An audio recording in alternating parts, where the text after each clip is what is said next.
ఒక్క నిమిషం అన్న, ఒక్క నిమిషం ఆగారా? ఒక్క నిమిషం ఒక్క నిమిషం.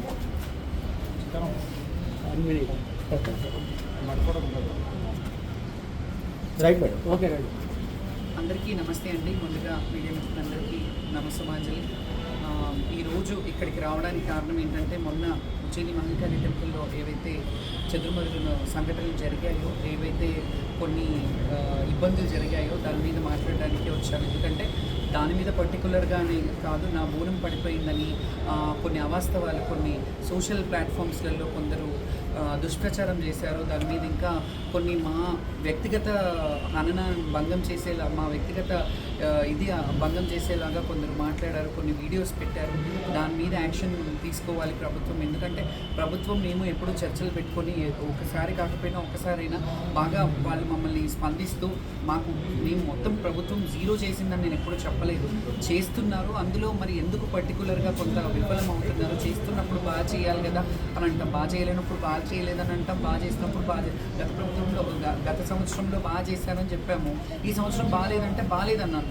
దాన్ని సోషల్ మీడియాలలో వాళ్ళు యూట్యూబ్లలో వ్యూస్ కోసము ఎన్కాష్ చేసుకోవడానికి ఈ సమస్యని వాళ్ళు రాంగ్గా పోర్ట్రేట్ చేయాలి, అందరూ ఒకలా చూపిస్తున్నారు. ఎవరు కూడా శాటిలైట్ ఛానల్ వాళ్ళు కానీ ప్రింట్ మీడియా వాళ్ళు కానీ ఎవరు అట్లా రాయలేదు.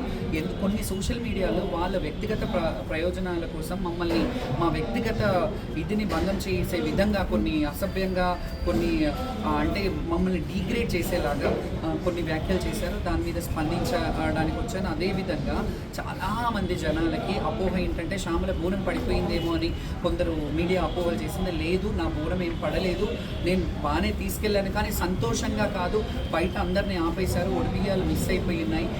మా పిల్లల్ని కూడా లోపలికి రాణిస్తానన్నారు, ఒకరిద్దరు మిస్ చేసేసారు.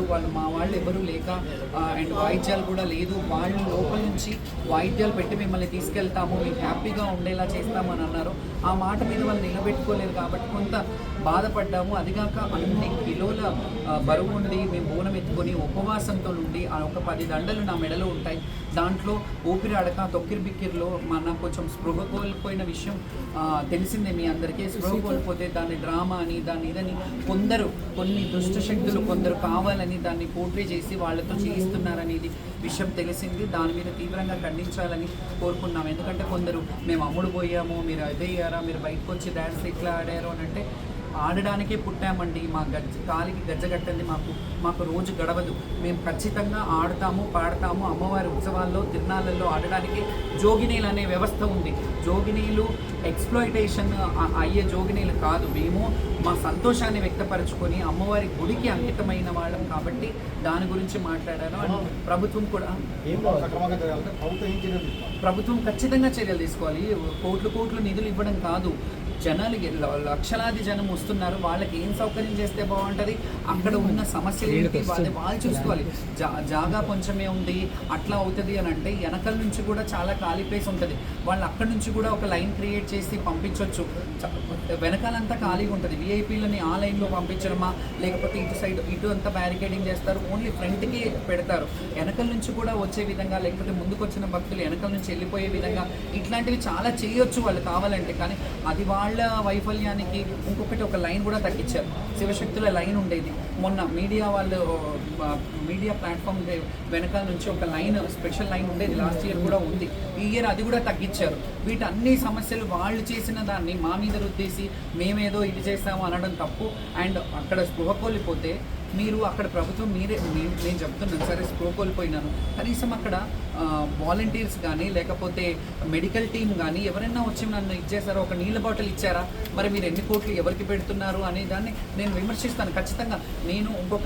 మీరు వ్యక్తిగతంగా ఎందుకు విమర్శిస్తారు ప్రభుత్వాన్ని అని అడిగారు. నేను వ్యక్తిగతంగా ఎక్కడ ప్రభుత్వాన్ని విమర్శించలేదు. విమర్శలు అంటే ఎలా ఉంటాయో తెలుసా, నేను హైడ్రా మీద మాట్లాడితేనో ఇంకేదో ప్రభుత్వ వైఫల్యం మీద మాట్లాడుతానో ఇవన్నీ మాట్లాడితే విమర్శించినట్టు అవుతుంది. నేను ఎవ్వరి గురించి విమర్శించలేదు, ప్రభుత్వం గురించి అంతకన్నా. ప్రభుత్వము మాకు తల్లి లాంటిది.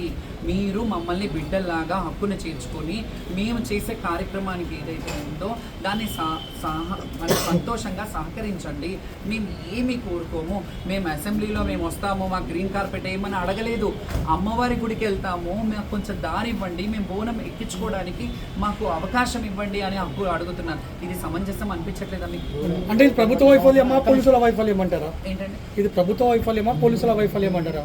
అది ఇప్పుడు ప్రభుత్వమైనా పోలీస్ డిపార్ట్మెంట్ అయినా కలిసే ఉంటారు కాబట్టి అది వాళ్ళు చూసుకోవాలి. కానీ మొత్తం మీద భక్తులను ఇబ్బంది పెట్టి సమాజ జనము భక్తులు అండ్ జోగినీలు శివశక్తులు ఇబ్బంది పడ్డారు. అది వాళ్ళు పరిశీలించుకోవాలి. ఎవరి వైఫల్యం అనేది ప్రజలకి తెలిసిపోయింది, ఎవరి వైఫల్యం అనేది. కాకపోతే ప్రభుత్వం దాని మీద ఒక చర్య తీసుకొని ఇక మీద ఇలాంటివి జరగవు, ఇలాంటివి చేస్తాము, కమిటీలు వేయడం కాదు, కమిటీలో కరెక్ట్ అయిన పర్సన్స్ని వేయడం కూడా ఇంపార్టెంట్. ఎందుకంటే భేషజాలకు పోవద్దండి. ఏ పార్టీ వాళ్ళైనా నలుగురు కలిసి అందరినీ ఇది ఇప్పుడు దత్తన్న గారు అలై బలై అనే కార్యక్రమం పెడతాను. ఆయన ప్రస్తావన తీసినందుకు నన్ను క్షమించాలి ఒకవేళ. కానీ నేను ఎందుకు తీస్తున్నానంటే ఆయన అలై బలై అనే ఒక కార్యక్రమం పెట్టారు. ఎంత చక్కటి కార్యక్రమం అది. తెలంగాణలో ప్రతి ఒక్క పార్టీ వాళ్ళు వెళ్ళి కలిసి దసరా పండుగను సెలబ్రేట్ చేసుకునే ఉత్సవం అది. బోనాల పండుగను కూడా ఆల్ పార్టీ వాళ్ళకి సంబంధించి ఒక సమన్వయంగా కూర్చోబెట్టి మాట్లాడి మీటింగ్లు పెట్టి వాళ్ళ సమస్యలు వీళ్ళ సమస్యలు అందరూ కలిసికట్టుగా చేస్తే అందరికీ భాగస్వామ్యం ఇస్తే చాలా బాగుంటుంది. ఖచ్చితంగా సీనియర్స్ని గ్రహించి కొంత ఇది చేయాలండి. ఇప్పుడు మీరు ఒక పోస్ట్ ఇస్తారండి, ఆ పోస్టులు తీసుకున్న వాళ్ళకి కూడా అక్కడ గ్రీన్ కార్పెట్ ఇస్తారు. కానీ భక్తితో సేవలు చేసే వాళ్ళకి, మాకు అలాంటి వాళ్ళకి కొంత ప్రయారిటీ. మేము ఏ పోస్టు అడగట్లేదు. మా కొద్దుతల్లో మీ పోస్టుల మీద మేము ఏమిది చేయము, ఆ పోస్టులు పాడైపోను. చాలామంది ఏమో రాజకీయ లాభం కోసం రాజకీయ లాభం కోసం చేయాలంటే చాలామంది నాకు పొలిటికల్ పార్టీస్ ఆఫర్ ఇచ్చాయి. నేను ఏ రోజు రాజకీయం, ఎందుకంటే ఒక్క పార్టీకి ఉంటే ఒక్కరికి మనం అంకితం అయిపోతాం. వద్దు, మాకు అందరూ కావాలి. మేము బీజేపీ వాళ్ళు బోనాలు ఎత్తిచ్చే వాళ్ళు ఉన్నారు, కాంగ్రెస్ వాళ్ళు ఉన్నారు, బీఆర్ఎస్ వాళ్ళు ఉన్నారు, సామాన్యమైన భక్తులు కూడా ఉన్నారు, చిన్న చిన్న లీడర్లు, సర్పంచ్లు, ఎమ్మెల్యేలు, కార్పొరేటర్లు అందరూ మమ్మల్ని పిలిచి బోనాలు వేయించారు అన్ని పార్టీస్ నుంచి. సో మాకు పార్టీలకు ఎక్కడ ఆస్కారం ఉంది? మీరు సీనియర్స్ని గ్రహించి మేము బోనం తెచ్చినప్పుడు ఏం అడుగుతున్నామండి మిమ్మల్ని ప్రభుత్వాన్ని రిక్వెస్ట్ చేస్తున్నాం. మా శివశక్తులకు ఒక ప్రత్యేకమైన క్యూ లైన్లు పెట్టండి, సీనియర్స్ని గ్రహించండి. ఇప్పుడు మాకు కూడా వయసు నుంచి చేస్తూ వస్తున్నాం. కొంత మాలో కూడా శక్తి తగ్గిపోతుంది. ఇప్పుడు ఇన్నేళ్ళు నేను కష్టపడ్డ నాకు బాధ అనిపిస్తుంది. అక్కడ నేను స్పృహ తప్పి కోల్పోతే దాని మీద మీరు విమర్శిస్తున్నారు. ఇన్నేళ్ళు సంపాదించుకున్న నా కష్టాన్ని నేను కావాలని పాడు చేసుకుంటాను, అది మీ విఘ్నతకు వదిలేస్తున్నాను. నేను స్పృహ తప్పి కోల్పోతే కూడా మీరు దాన్ని రాజకీయం చేయడం కరెక్ట్ కాదు.